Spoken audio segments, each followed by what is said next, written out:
Hey, you guys, welcome to the Tuesday edition, the Tuesday Empire edition of Ask Johnny. I'm so excited. Basically, I got a question last week that I couldn't really answer because I didn't want to spoil it. Plus, I needed a minute kind of to process how I felt about it. So I told my friend, oh, sorry, I shook the desk. Typhoid Mary that I would answer her question, and then I declared that we would do a Empire edition. So here it is. So we're going to dive right into the questions. A little bit of backstory in case you don't know what Empire is. Empire is a show that comes on Fox 59 on Wednesday nights. Check your local listings. Basically, if you've been on a TV sabbatical or you've been held captive on a desert island or whatever your zhuzh is, your issue, it's the story of a hip-hop music mogul who's suffering from ALS and about how he's taking his music company public, and now everyone's vying for power and everyone's trying to climb their way to the top. So that's what it's about, and it's the family dynamics of it and the family drama that goes along with the business and everything. So with that being said, I'm going to jump into the questions. We're going to start first with Typhoid Mary from last week, the cliffhanger question, which was, what did I think about last night's episode of Empire, which was last Wednesday's episode of Empire. And, oh my God. That's all I can say. Oh my God. Okay, first of all, I knew the baby was not Jamal's. I knew that. I suspected it would be Andre's or some, round the way dude, hell, it could have been Bucky's, I don't know. But I should have expected it to be Lucious's baby, but I was not prepared. It was like, this show consistently drops bombshells, and last week's episode was just killer. And the thing is, they write such rich and smart and savvy characters that, it's a mess. And then old boy got capped right in the living room, and then everyone just went on about their day. I was just like, what? How to Get Away with Murder level. That's how I felt about it. That's how I felt about last night / last week's episode. So there you go. All right. I guess that wasn't a very super good answer. I guess I could have said that then, but I wanted to give people a chance to kind of watch it. How about that? Next up, Shane wants to know, what is the thing that drew me to the series? And I've got to say, honestly, it has to be, it was the promotion of the way they promoted it. I didn't see very much of it, and I saw a promotion once for it, and I was like, oh, Terrence Howard, Taraji P. Henson's gonna be in it. I like them. I really like Taraji as an actress.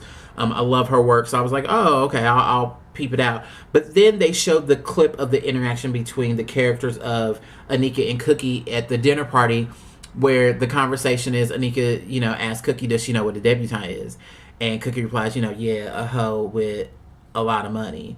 And Onika's response is, a hoe that can cut your throat without disturbing her pearls. That's a bad chick. And I was like, oh, these chicks are hot. There's some bad bras. Let me peep this out. And I have not been disappointed. So, yeah, that's the thing that really drew me, honestly, was that promotion. I thought, oh, this is going to be a really good series. And it is. Hands down, it's so good.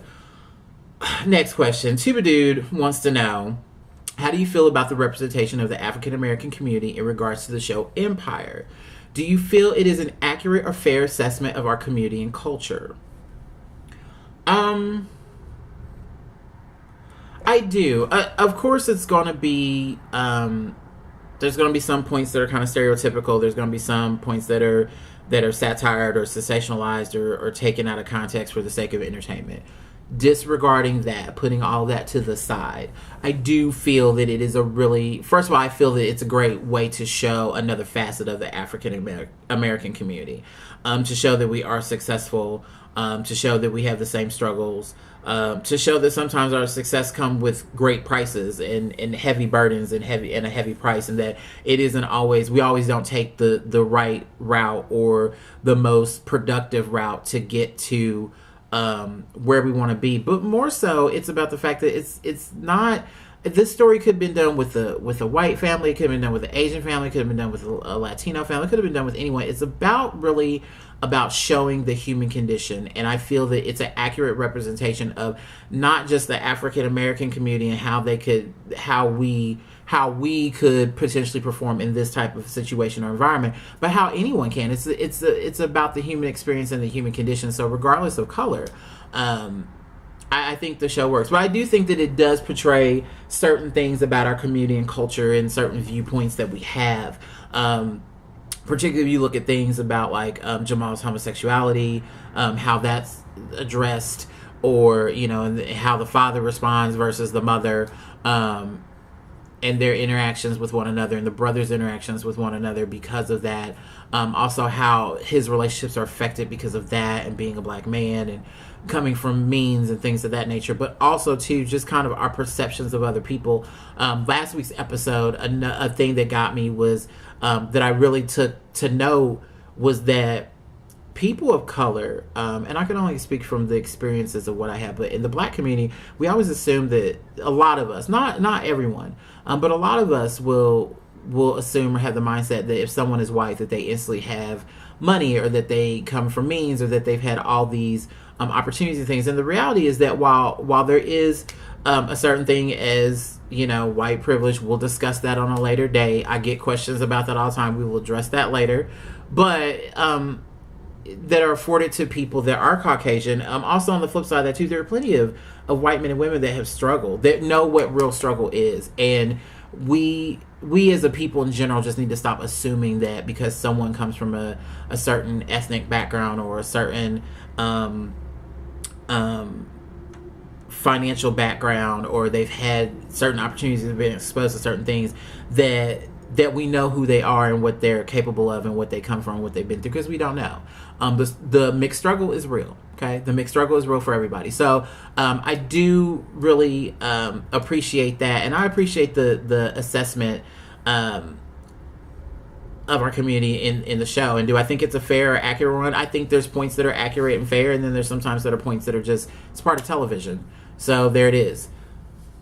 All right, so next up, Mr. Peter K wants to know, that was a bad British, but it is what it is. It's on film now, and I'm not editing it. Okay. Do you think the show has staying power to go beyond its first season?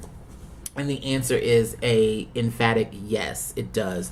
It's already been renewed for a second season, because I read my little blogs and subscribe to Variety and other things. So I keep abreast of things like that. But yeah, I mean, the writing is really strong. That's the thing that I really like about it, is that it's really strong writing.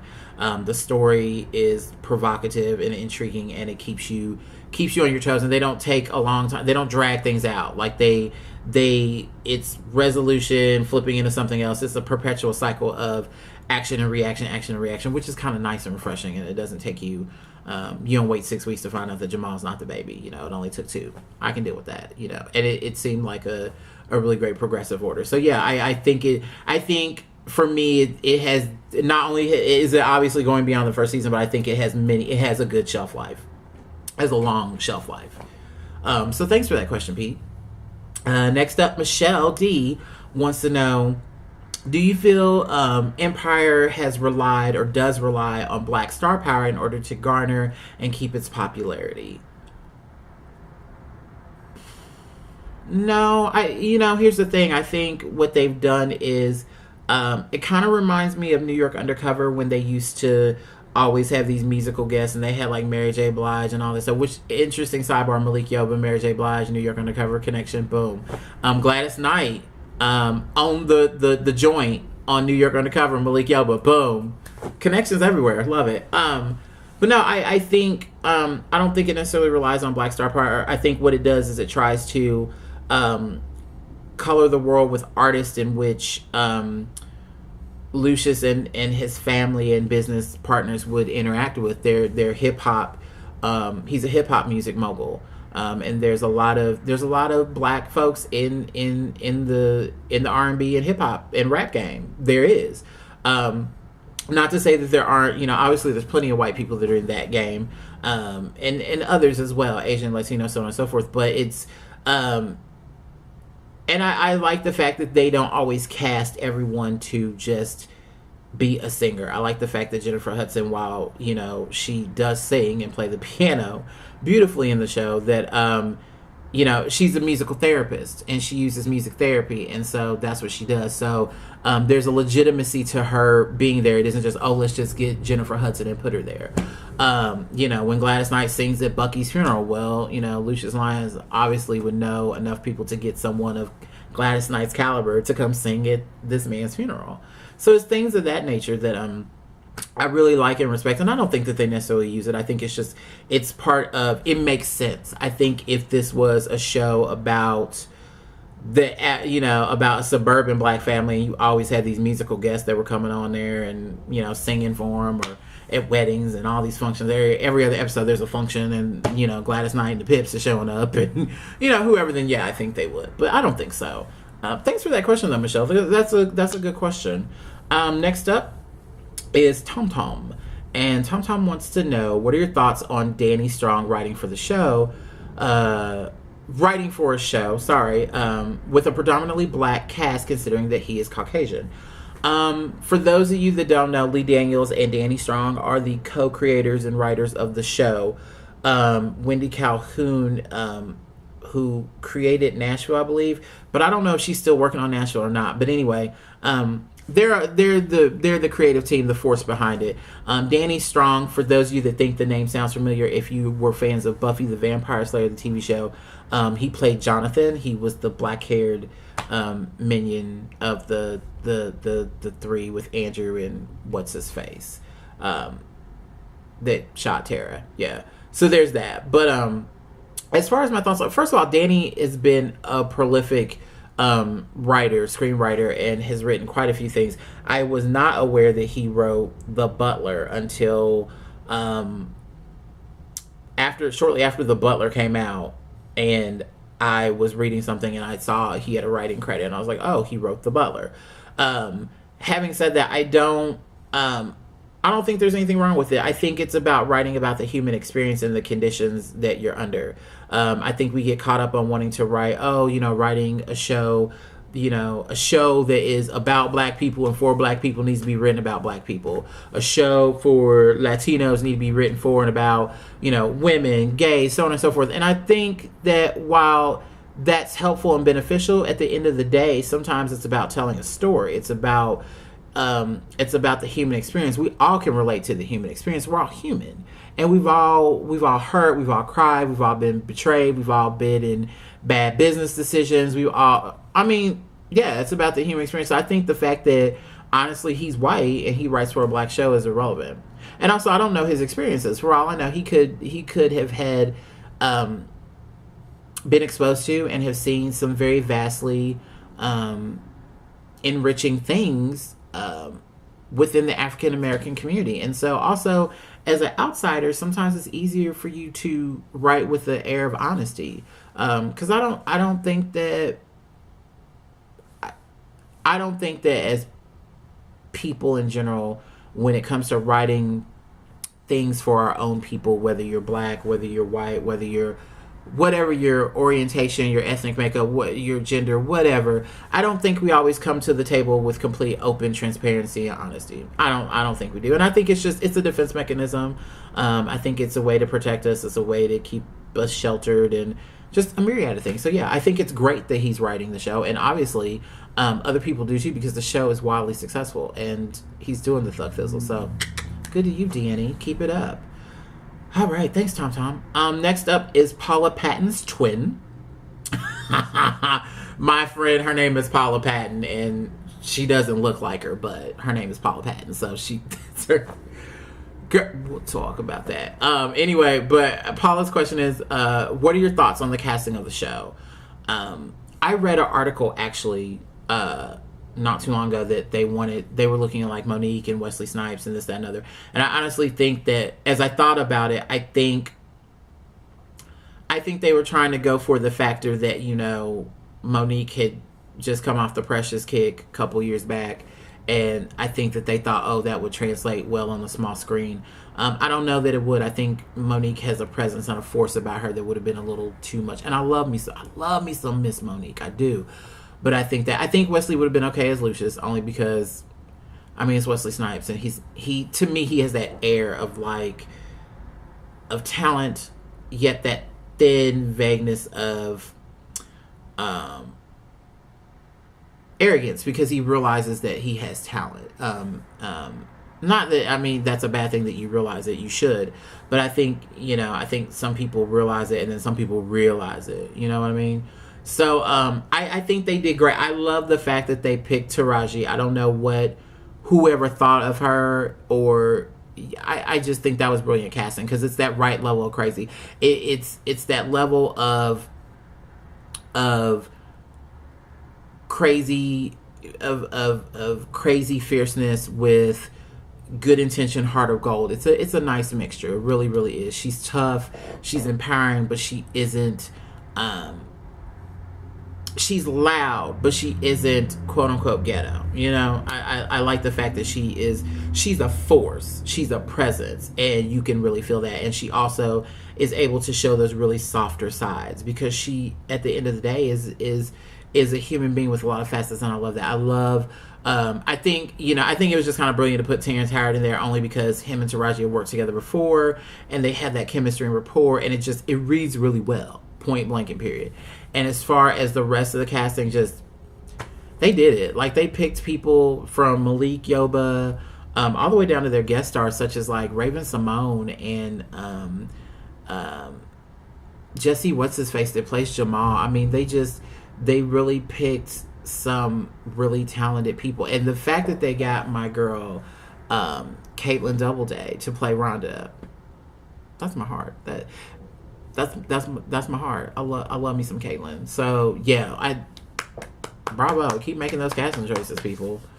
All right, who we got? We got Dawn, Big Dawn in the house. Dawn wants to know, what are your thoughts on the character of Jamal and his portrayal of a black gay male?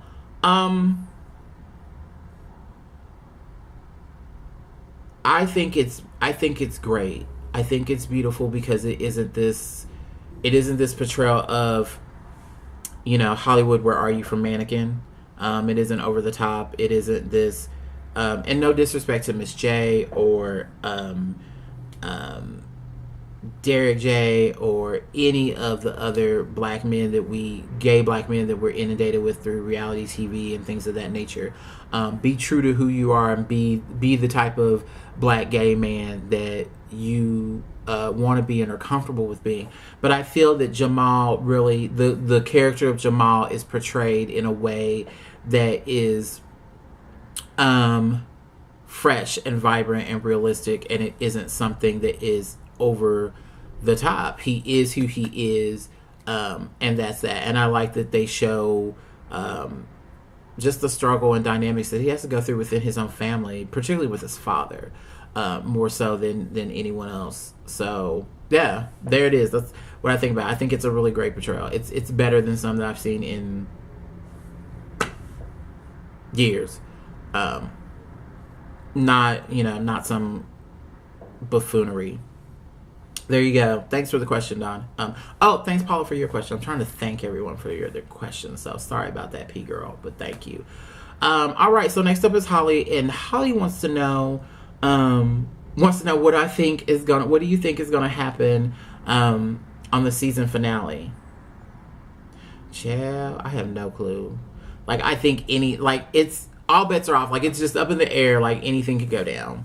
I think it could. I think Lucius could kill someone. I think Andre could make a power play and finally, take control of the company without his father knowing. I think, anything could really happen. So I don't know. I will be watching tomorrow for the 2-hour finale, starting at 8, 7 Central on Fox. You watch too, okay? And we'll find out together. Call me, text me. We'll find out together. We'll talk about it. It'd be great. Thanks, Holly, for the question. All right, so my next question is Jessica Miller, and she wants to know simply Team Cookie or Team Onika? Or Anika. Why do I keep calling her Onika? Because I'm thinking of Wait and Exhale. And, Onika, why? When Angela Bassett corrects her daughter on her speech. Team Cookie. But I will say, I do have to give props to the character of Anika. She's not no punk. She's not no lightweight. They both are strong in their own right. They're both devious and treacherous in their own right. They're both powerful in their own right. They're both loving and kind and caring and soft in their own right. But Cookie has that little bit of edge, and it has nothing to do with her street cred, nothing to do with her time. She just has that edge factor. You know, it's like that it factor. She's got that edge factor. You're like, ooh, like, yeah, Team Cookie all the way. Cookie. All right, and so finally we got a bonus question, which I said we probably would do, and the bonus question is, do you think that Empire has finally opened the door for people of color to be seen in a different light other than that of a thug or a criminal? And this question comes to us from, again, Miss Jessica Miller, because she asked 2 questions, and so I'm going to pick her bonus question. Pick her question as bonus question. There you go. So thanks, Jessica, for your first question. And then thank you for submitting another question because you thought this question was lame. That's why she did it. And sorry, girl, I'm going to call you out on that. No tea, no shade, no pink lemonade. But for real, like, it's a legit question. Team Cookie or Anika. But her second question I thought was so good that I would use it as the bonus question. And my thoughts are... I think doors have always been open for people of color in general to be seen in a different light. I think what Empire does, and I think I said this in an answer to an earlier question, was that it allows us to be seen in a different light. It allows us to be seen as human beings. And I think sometimes people of color, particularly in America, and particularly African Americans, and our Hispanic and Latino brothers and sisters are not always seen as human. We're kind of almost seen the way the Native Americans have been viewed by many people since day one of their interactions with people coming to this country, which is just we're savages, and that we aren't capable of anything except for rob, raping, and pillaging, and that we're just thugs, and just, you know, you turn on the news, we're all addicted to crack. I mean, just these kind of ridiculous, insidious notions about us. And yeah, I think it has opened the door in allowing us to be seen as people, as human beings that make choices, and make choices that have consequences, and how we react and how we deal with those consequences, and how they affect the people around us that we love, that we care about, or that we claim to love and care about. I like that. I like the fact that we are finally seen as this multiple facet. And there's plenty of people in the show that are characters that aren't capping folks. You know, they didn't fund their business and their career with drug money.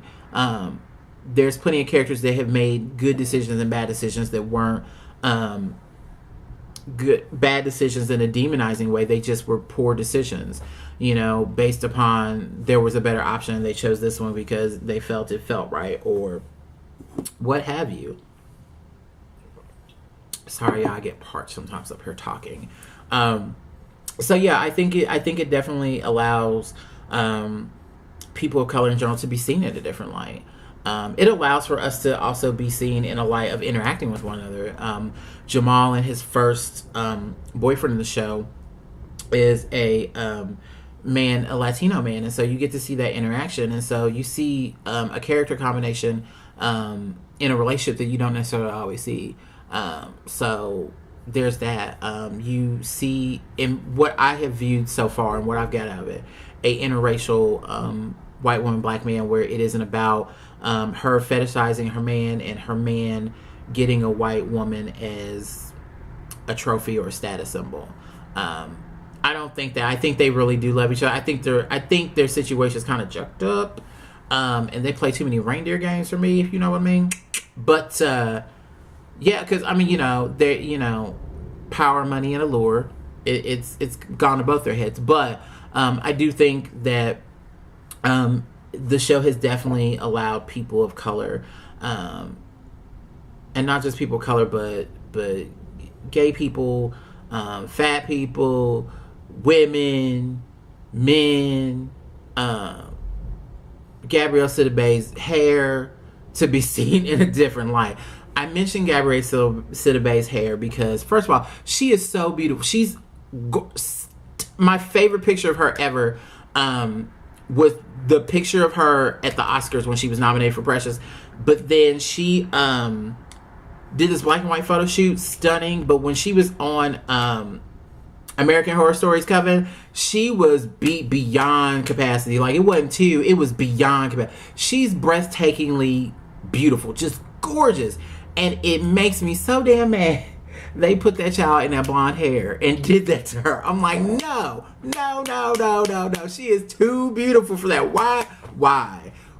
That's why I mentioned her hair. So no diss to Gabrielle. I love you, boo. You should find me on Facebook and become my friend so we can like chit chat about everything, because you're everything. But yeah, we're seeing a different light other than being thugs and criminals. I mean, we're still kind of, seeing as thuggish and criminal in it, but it's okay.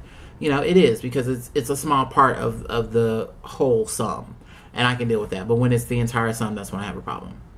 So there's that. So yay. So there's 10 questions. What's the bonus questions?